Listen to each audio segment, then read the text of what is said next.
Hi, welcome to Your Business, Your Rules. I'm Kat LeBlanc. This is the podcast for people who want to start and grow an online location-independent business so they can live a life of freedom and choice on their own terms.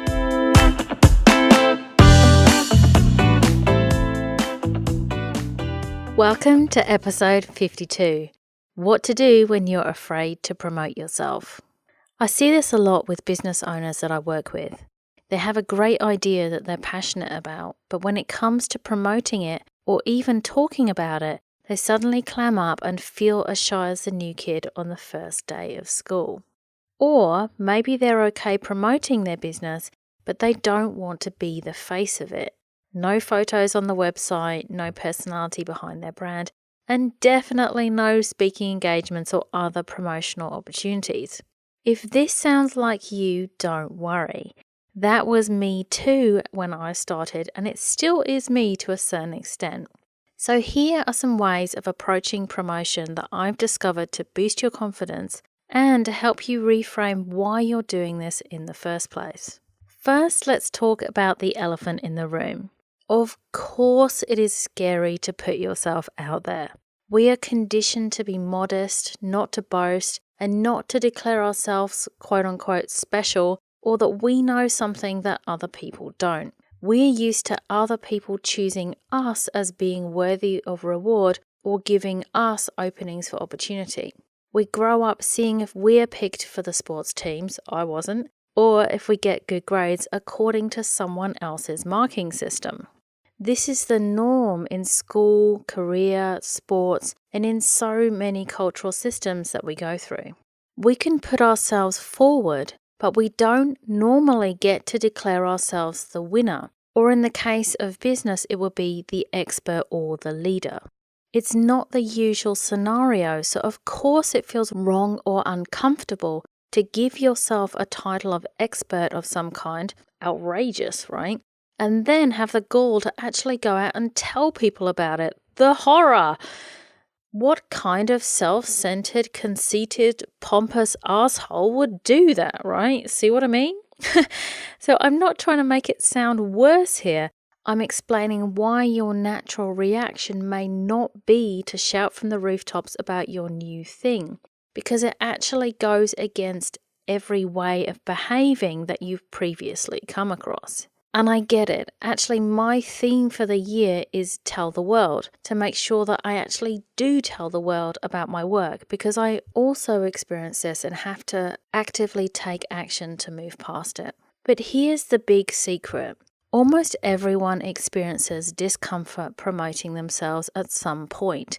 Yes, everyone. I did, Marie Forleo did, Tony Robbins did, even Oprah did, I'm sure of it. The only difference is that successful business owners push through the anxiety and discomfort until they get to the other side.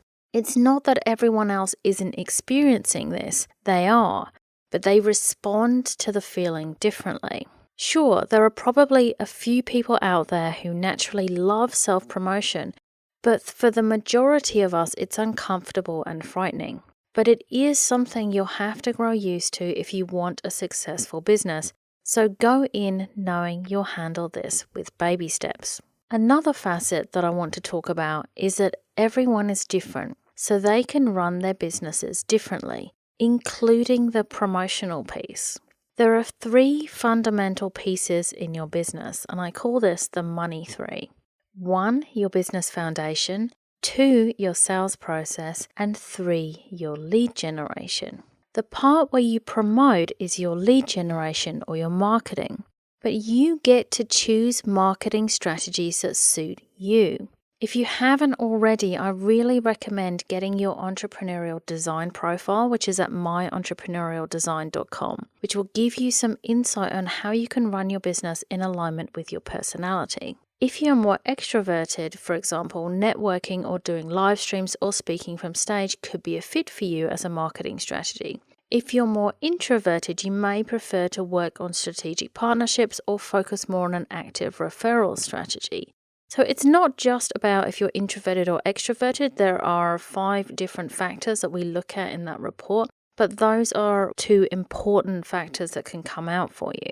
So know that as well. You don't have to market in a way that you see someone else marketing. You can do it in a way that suits you. All right, the next thing is to come back to your why. If it's overwhelming to even get started promoting yourself, come back to that why. You started this journey with an important mission in mind for yourself and for your potential clients. So why are you doing this? For a better future, for yourself, for your family? Then ask yourself, why are you doing this work? Why this thing instead of anything else that you could be doing? Is there a particular problem you want to solve? A community that you're passionate to reach? As I've said before, every business needs to solve a problem. So presumably you're starting this business to help people, but you can't help them if they don't know you exist. For me, this was a powerful way to reframe the act of promoting my business. It was no longer about me, but about the people I serve, which is you. I realize that I'm truly passionate about helping people start their businesses in a way that's actually going to work and that people really do need what I have to offer. When I look at my promotional efforts as being about letting people know about my work and it's about my audience instead of it being about me, it's much easier to get myself into the groove and do the work of promoting.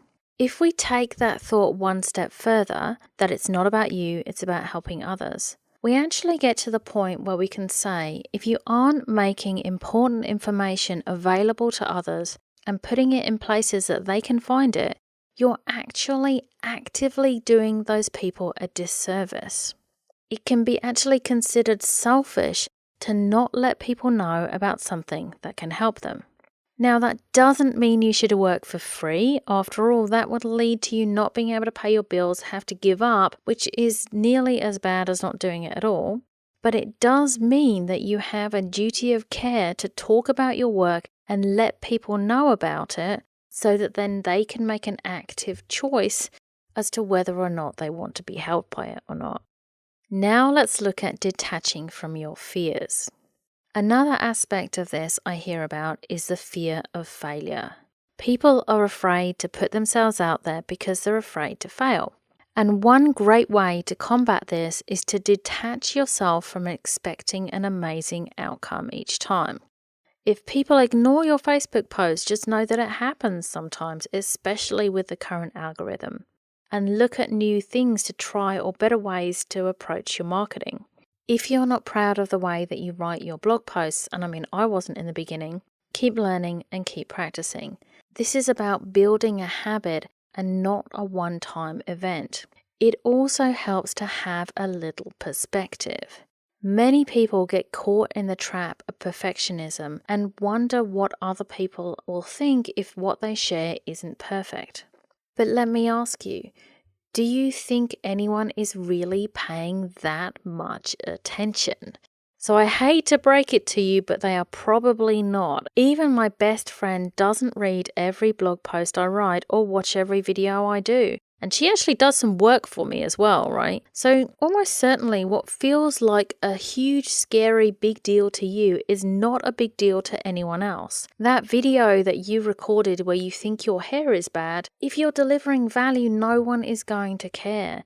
And even better, that big deal won't feel like a big deal a year from now. So just remember, whatever details are worrying you about now, in the grand scheme of things, it's not that big a deal. So move ahead, do the thing, publish the post, upload the video, and keep moving forward. Again, it's a habit. And if you want to be a successful business owner, it's a habit you must encourage in yourself. They say that business is 20% doing the work and 80% promoting it.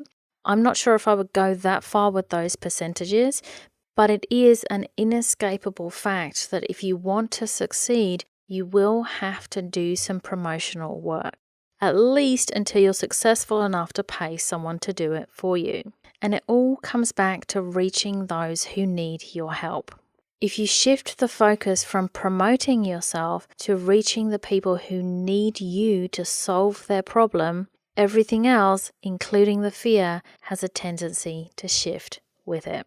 I hope that was helpful for you, and I look forward to speaking with you again soon. Thanks for listening to Your Business, Your Rules. I'm Kat LeBlanc.